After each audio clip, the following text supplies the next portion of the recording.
नमस्कार मित्रांनो, Balasaheb Pawar LIC of इंडियामधनं बोलत आहे. मित्रांनो, 99% लोकांचं कसं होतं, वेळ निघून गेल्यास त्यांना लक्षात येते की काय करायला पाहिजे आणि काय नको होतं. मित्रांनो, वेळेच्या अगोदर जागा होणं गरजेचं आहे, कारण मानसिकदृष्ट्या सुदृढ विचार आणि कर्म चांगले केलं पाहिजे. तात्पुरत्या फायद्यासाठी भविष्य कधी आपलं नुकसान करू नये भविष्याचं. मित्रांनो, बरेच लोक तसं करतात. मेहनत और कष्ट आणि इमानदारीनं काम केल्याशी जगात काही मिळत नाही आणि टिकत पण नाही. आपण कित्येक उदाहरणं बघतोय.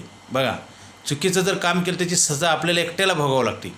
आपल्या सुखामध्ये सगळे सहभागी होतात, परंतु दुःखामध्ये कुणी होत नाही आणि अडचणीत तुम्हाला कुणीही पैसे देत नाही. मित्रांनो, त्यासाठी आपण विचार करा. आपण जी मेहनत करून पैसे कमवतो ते वाढवा. आपण काय करतो, नष्ट करतो खर्च करून.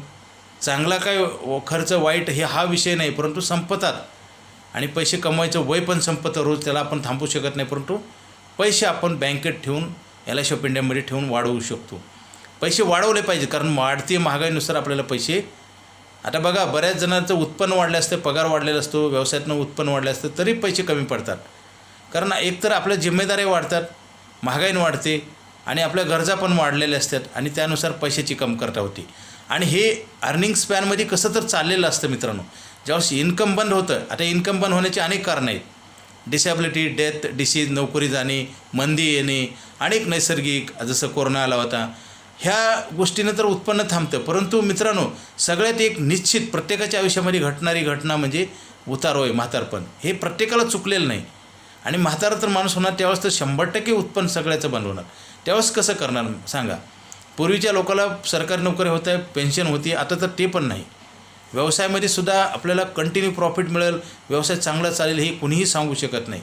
मित्रांनो, ह्या गोष्टीचं गंभीर दखल घेऊन तुम्ही बचत करा. LIC ऑफ इंडियाकडे आयुष्यभर पैसे देणारा प्लॅन आहे. लवकरात लवकर घ्या, उशीर करू नका. कारण आयुष्यभर पैसे देणारा प्लॅन कुठल्याच इन्शुरन्स कंपनीकडे, कुठल्याच देशामध्ये, कुठल्याच कंट्रीमध्ये नाही. मित्रांनो, LIC ऑफ इंडियाकडे आहे, तो पण बंद होणार आहे. त्याचं कारण सांगतो. 8% व्याज बचत खात्यावर कुणीही देत नाही. मित्रांनो, बचत खात्यावर 3 ते 4% व्याज आहे. बचत खात्यावर इन्शुरन्स कोणी देत नाही. बचत खात्यावर येणारं व्याज टॅक्सेबल असतं. बचत खात्यावर मला सांगा लोन कोणी देत नाही. आपण लोन देतो, टॅक्स फ्री बोनस देतो, इन्शुरन्स देतो आणि आपल्याला फार मोठी इन्कम गॅरंटी पण देतो. मित्रांनो, आणि ही सरकारची संस्था, त्यासाठी LIC ऑफ इंडियाच्या आयुष्यभर पैसे देणारी पॉलिसी लवकर घ्या. मित्रांनो, पुढचा काळ फार वाईट आहे. आज जर प्लॅनिंग कराल तर दिलासा मिळेल, नाही कराल तर खूप अडचणीत याल आणि आपल्याला मानसिक पश्चाताप होईल आणि पैसे पण राहणार नाहीत. अधिक माहितीसाठी फोन करा.